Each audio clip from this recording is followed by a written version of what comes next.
All is right in the world. Things are starting to get back to normal, ladies and gentlemen.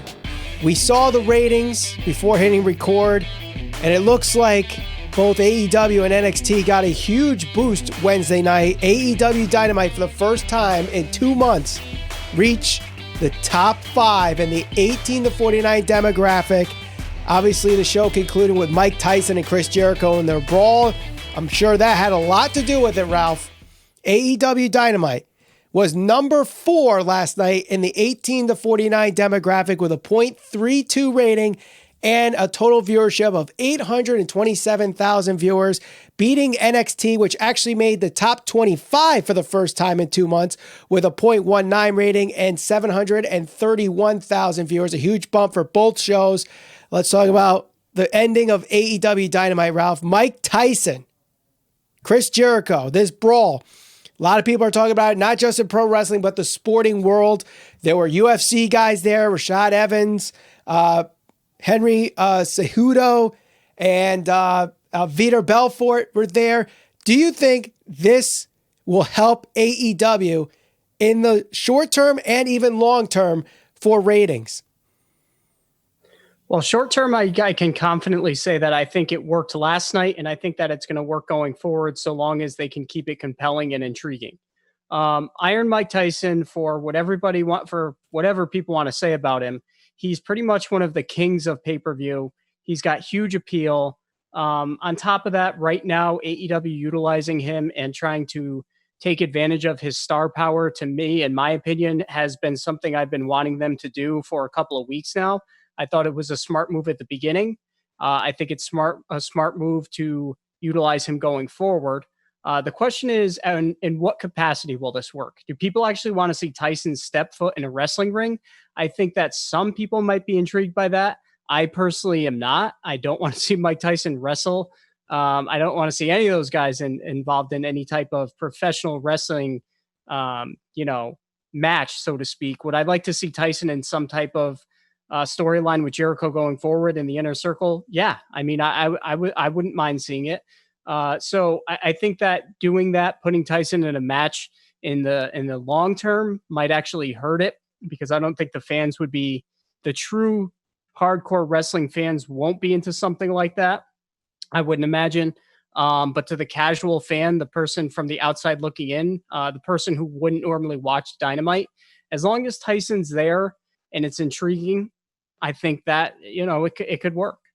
I agree. I think it can work. I think in the short term, it definitely will work. The question is, for the long term, who's going to be the stars that keep wrestling fans and the new AEW fans hooked once Tyson is gone?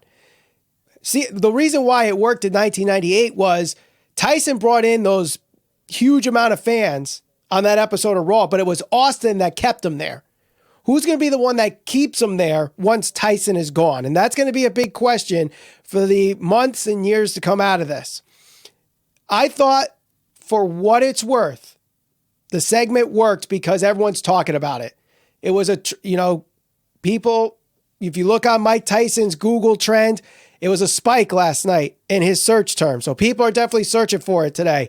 I saw it all over social media. I've seen several news outlets, not just pro wrestling news, but also several mixed martial arts and combat sports outlets. I saw TSN in Canada pushing this. ESPN was pushing it. So there's a lot of coverage on this. So obviously in the short term, it is going to work. And you put the nail on the head, though. Do we want to see Tyson in a wrestling match? I don't think so. I don't know to what capacity. Maybe they could do something with like a cinematic brawl. Maybe they do something like Piper and Mr. T. WrestleMania 2 ends in some like wacky boxing match. To me, thinking about that, I know how that ended. It didn't end so well, so this could end just as badly. But again, I think this was very good. Now, the segment itself, the execution of it, I thought, obviously there's parallels to this and Austin in 1998. I don't think it was as good as the Austin segment. I think it was still good. I think the only thing that really turned me off on it was Tyson himself made it seem like a joke.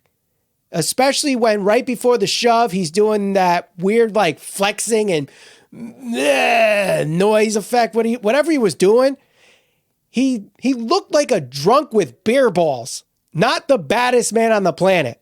Yeah. And that's the thing. Like when you think of Mike Tyson, I mean, the stare, if you go back and look at some of his stare downs from when he was professionally fighting and boxing, there wasn't a guy on the face of this earth that was more intimidating than Mike Tyson in his prime, or at least very few people. So yeah, I would have liked to have seen that Mike Tyson show up. I kind of equate that to the thing that I used to get so pissed off about with Ronda Rousey. She would come out in the UFC and just have this look on her face like, I'm ready to tear you apart. And then when she came to the WWE, she couldn't stop smiling. And it's like, no, channel what you were doing in the UFC that made you that badass, carry it over to the WWE, because that's what's going to make you seem legitimate. Now, you brought up a good point. I think that inevitably people are always going to compare this segment to what happened with Tyson and Austin. There certainly are similarities between the two, the pull apart brawl, the fact that they had to be separated, and you had a professional wrestler and a boxer involved in some type of scrum. So people are always going to equate that. The fact that you had Jim Ross on commentary, which how many years after the fact, to think that you're going to have something so similar to that and have the same guy on commentary is a little, it's crazy to think that something like that happened all these years later. But I think the one thing that was definitely missing to really cement this as a really, really big moment, which I think it was certainly successful, was the fans. You had Tyson and Austin in an arena that was packed with a bunch of people that were going to go nuts for that segment. The other thing you had in the middle of the two people was Vince McMahon. So Vince McMahon was kind of able to regulate and control the flow of that whole segment between Tyson and Austin. So yes, Austin was the guy cutting the promo. Vince McMahon and his facials were suggesting, okay, this is off color. He shouldn't be saying this. I don't want anything to happen. You had the guys surrounding them that were going to try to break them up had anything happen. And Tyson was there to be Mike Tyson. Be the guy with the name that's going to draw people in, to draw the ratings, to draw the viewership, to make this a legitimate beef between two guys. So yeah, I mean, comparing the two, I guess you're inevitably going to get that. You were going to get that going into it. Ultimately, I think that for AEW, this is a huge win because you had tons of people, and you pointed out a bunch of them, ESPN, Sports Illustrated, people within the MMA community, prominent people, Ariel Helwani, who's one of the most respected journalists that covers MMA. I saw fighters. Business Insider too. Yeah, Business Insider. Fighters like Ben Askren, people like that who wouldn't normally be watching AEW Dynamite, tweeting about it, interacting about it. That's what you want. That's the reaction you want out of a segment like this. This is something that AEW can certainly capitalize going forwards. Now, obviously, the question from here on out is what happens next. The only thing we know so far for next week's Dynamite is that Chris Jericho will be facing Colt Cabana. Not sure why that is the match. Honestly, after this Dynamite, I would have thought that the match would be Orange Cassidy versus Chris Jericho, but we're getting Colt Cabana instead. The other thing that I think a lot of people are talking about too, for, whether they're making fun of it or they just have no idea who it is, who's the guy next to Tyson that looks like Ricky Raccoon? I did some research on this. Thanks to Sean Ross Sapp of Fightful.com for actually pointing this out and doing the research as well. Apparently, it's an actor by the name of Mickey Gooch who was in the Jay and Silent Bob reboot that Chris Jericho was in. So that's the connection between him, Tyson, and Jericho. Why he was standing there, ripping his T-shirt off, acting like a tough guy, I don't know. I think Henry Cejudo should. Yeah, I mean, I forgot. I don't know who said it on Twitter, but someone said it was like Joey Ryan and Raven having a kid or something like that. I forgot the exact quote, but it was something to the line. And I don't know who he was, but obviously people are talking about him too. So props to him for getting some notoriety in that bat. But I would say Henry Cejudo should have been in that spot. Should have been standing where Ricky Raccoon should have been. Well, you bring up Henry Cejudo, and I think the one thing that AEW definitely missed on is capitalizing on all of that star power in there. So, like I mentioned, they had a lot of people reacting to this and talking about it on or right when that segment happened, and then afterwards. I think a lot of people probably saw it on social media, clicked on it on either Twitter, Instagram, wherever you saw it, and was able to see it that way. I thought that had they actually kind of played up, Tyson coming to the arena, coming there with these people, playing up the fact that Tyson's there with this group of people who, they're all very prominent people throughout MMA. If they had said that those people were there a little bit earlier, you could have had all those people tuning in right when that segment happened at the end of the show. They didn't do that. They brought them out like it's a surprise. Now, is there some crossover between professional wrestling and UFC fan base or MMA fan base? Yes, obviously there is. But had they announced it, how many casual wrestling fans who watch MMA, how many diehard MMA fans who are non-wrestling fans would you have? Hey, wait a minute, Tyson's on Dynamite and Rashad Evans is there, Henry Cejudo's there, guys like that, people that are prominent, Vitor Belfort. These are guys that are most of them legends, are future UFC Hall of Famers. Like, had they mentioned that at the beginning or the middle of the show that those guys were there and they were going to confront Chris Jericho in the Inner Circle at some point, I think that they could have played up the storyline a little bit better and gotten a lot more coverage and gotten a higher viewership rating or higher viewership, especially for that specific segment, had they announced it. Yeah, it's a great point. That's a great point. However, what if this is setting up some kind of match between the Inner Circle and those four, or I guess five if you count Ricky Raccoon, in some kind of cinematic brawl to get people... Do you think that would help with maybe pay-per-view buys if that's where they go with this? The Inner Circle versus Tyson's posse. See, something like that to me is high risk, high reward. How many people that are outside of that are not currently professional wrestling fans will buy the pay-per-view, continue to watch afterwards? And how many wrestling fans that watch AEW right now for professional wrestling, not so much sports entertainment, if you will, are going to be turned off by something like that? Me personally, I don't want to see Tyson. I don't want to see any of those guys actually perform in a professional wrestling ring, especially if it's them as a group. I wouldn't mind seeing Tyson cornering somebody, Tyson training somebody, an interaction or an altercation like they had last night, some type of altercation between maybe Jericho and Tyson, but a straight up match with those guys involved. I think probably the thing you pointed out is the thing that I worry about most.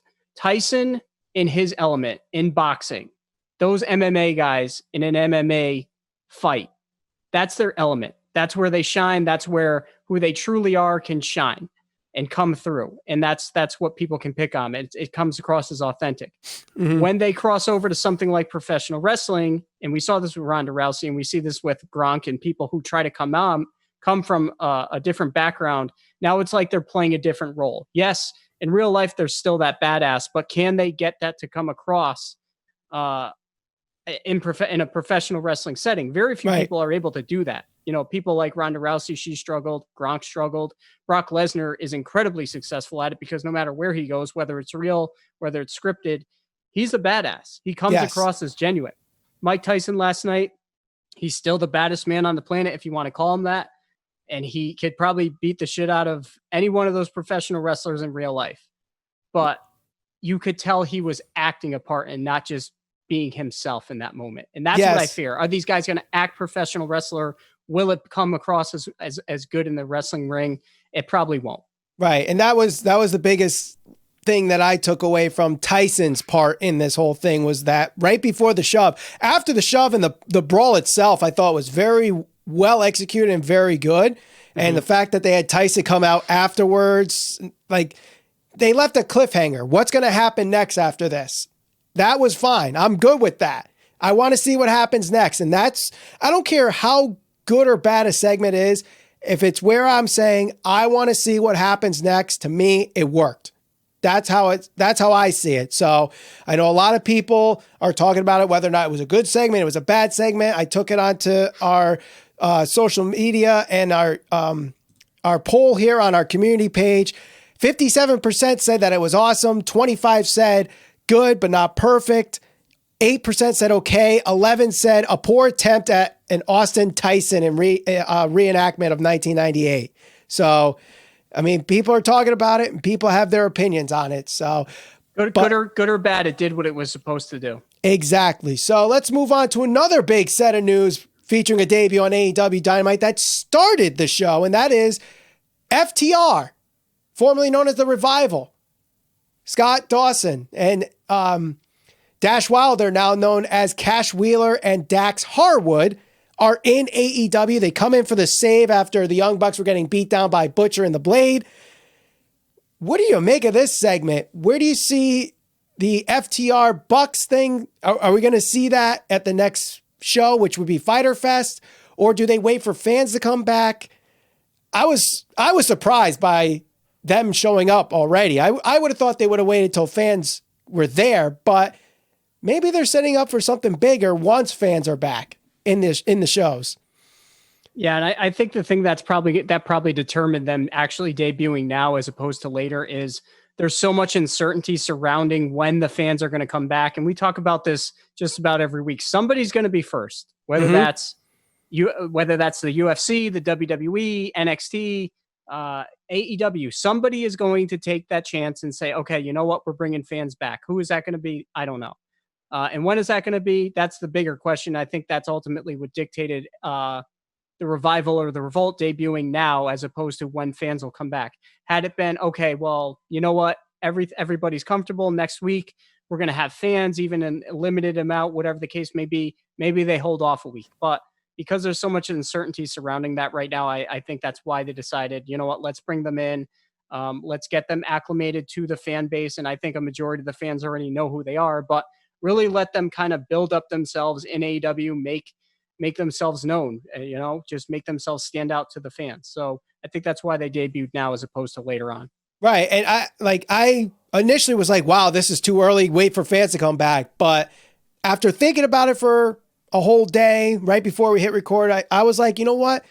They're setting something big for when fans come back. Now, I think I recently saw a tweet saying that the state of Texas is allowing fans to come back to arenas at, I believe, 25% capacity.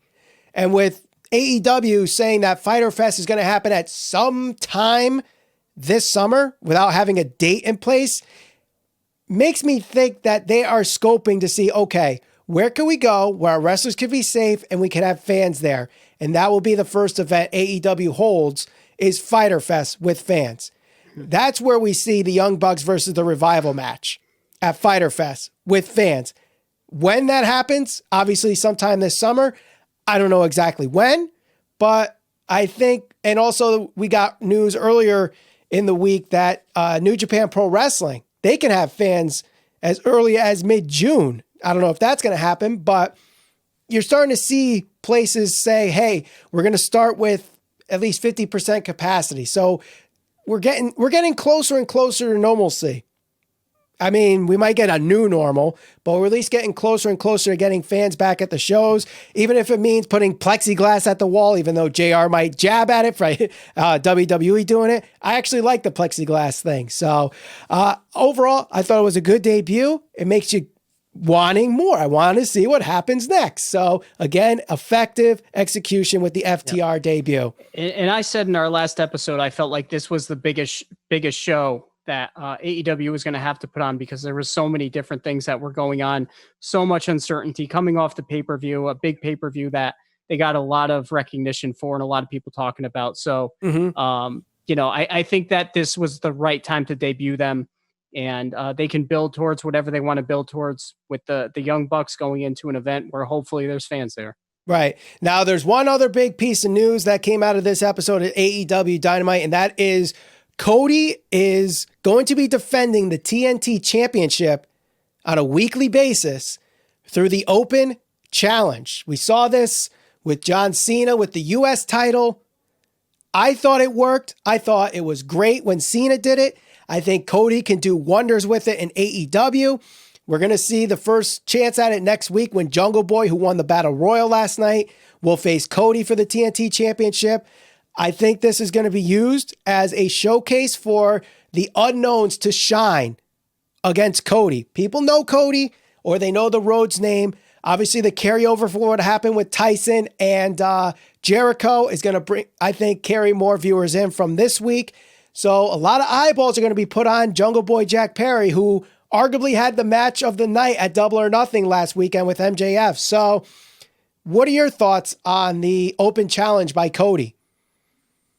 I love it. I think it's an easy way to introduce new people if you want to debut people. I think it's an easy way to, and we went over this kind of when we talked about Kenny Omega when he wrestled Angels there. So Alan Angels, yeah. Yeah. So if you're going to have somebody like that debut and you truly intend to do something with them, it's not like you have to write some crazy storyline. It's like, look, this guy wants an opportunity at winning the title. So he walks out and he challenges Cody. So there's a lot you can do with that. There's a lot of opportunity to debut new people, make people stars, make people look good. So I like that aspect of it. I think that Cody's going to do awesome with it. He's one of their better workers. He cuts a good promo, so he will be able to carry that title and bring prestige to it. And I guess on top of that, it certainly worked for guys like John Cena, and probably most notably too, aside from Cena, was Seth Rollins. When Seth Rollins was really over, if you remember, it was his time when he was the champion doing the open challenges and when he was chasing that belt again, where he really got over with fans and his performances really solidified him as one of the better workers at that time in WWE. So I like it. I'm actually very excited for their match next week as well. I think the other big thing too is it adds credibility to the TNT Championship instantly. Now, One thing that Cody said on a conference call right before Double or Nothing is they want the TNT Championship and the AEW World Championship to be at an even play field, not where you think the TNT Championship is a mid-card title. They want both of them to be prestigious. They want them to mean something. Back in the late 80s and early 90s, where the Intercontinental Champion meant something similar to the WWE Champion. Like the WWE Champion was the most marketable wrestler. The Intercontinental Champion was the best wrestler. Yep. I think that's what they're going to do here with that dynamic between the TNT Champion and the World Champion. The World Champion is the marketable one, the one that's going to bring in viewers, the one that keeps viewers. Moxley, I think right now, is that guy. Cody, who is the good wrestler and can present better wrestlers in his matches, can be the first TNT champion and add that prestige that the Intercontinental Championship used to have. So I'm excited for it. I'm excited for Jungle Boy to get a shot at it. I think he's going to excel. He went 10 minutes with Jericho. He had the match of the night with MJF. I think it's going to be a big night for him. And honestly, I think between now and Wednesday, I think social media needs to push the hell out of the fact that he is Luke Perry's son to get even more crossover attraction to him. That's what I'm going with. So I'm excited. I think Dynamite is already playing out to be a good episode. 2 championship matches, the TNT Championship and the tag team match where Kenny and Paige will be facing the Super Bad Squad or Super Bad Death Squad, whatever they're called, Kip Sabian and Jimmy Havoc. And of course the carryover from Tyson and Jericho. So, and that's exactly the type of stuff you need to do, because it's not like people are talking about whether the wrestling was good or bad, or this match was good, this match was bad. People are talking about the closing segment with Tyson. Yes. And as much as that may bother some people, and as much as some people may not like the fact that certain guys like Tyson, who's not a professional wrestler, is involved with AEW or anything like that, they need to do stuff like that to continue to grow, to get people from outside professional wrestling fan base, people that don't always watch AEW, to look at it, even if you take a peek. Hey, what's that? Tyson's on there? All right, well, I saw Tyson on there, but I remember this guy, Darby Allin, who had an awesome match, or Cody's there. Wait a minute, that guy Moxley, I remember him from W. It's all about getting those extra eyeballs to the screen and maintaining them. That's how you grow. That's how you grow. You make more money. You sign more talent. You get your company bigger. And that's how it starts. Right. And as long as they could stay in the top 5 in the 18 to 49 demographic, TNT is going to be happy with that. And the fact that they were able to do it this week, number 4 in the 18 to 49 demographic for the first time in 2 months, a lot of pressure is going to be put on AEW next week to make sure they keep that going. They don't want to see a drop in ratings. I mean, we see it all the time with WWE. Oh, they're bringing back Austin. short spike, then it's down like, a quarter or 10%. AEW can't have that next week. They need to at least keep that 827,000 viewer for next week. If not, even boost it. AEW's main priority right now is not trying to flatten the curve. Exponential yes, exactly. growth. Yes, exactly. So what do you guys think of the Mike Tyson, Chris Jericho brawl? Do you think it will help AEW in the ratings for the future? Also, let us know about FTR's debut and the TNT Championship Open Challenge in the comments below. Don't forget to share us all over social media. We're on Facebook, Instagram, and Twitter at SCPB Podcast. And for news, reviews, and conversations on all things pro wrestling, subscribe, hit that bell for notifications. For Rob Valenti, my name's Michael Valenti. Thank you for watching the Squared Circle Psychobabble.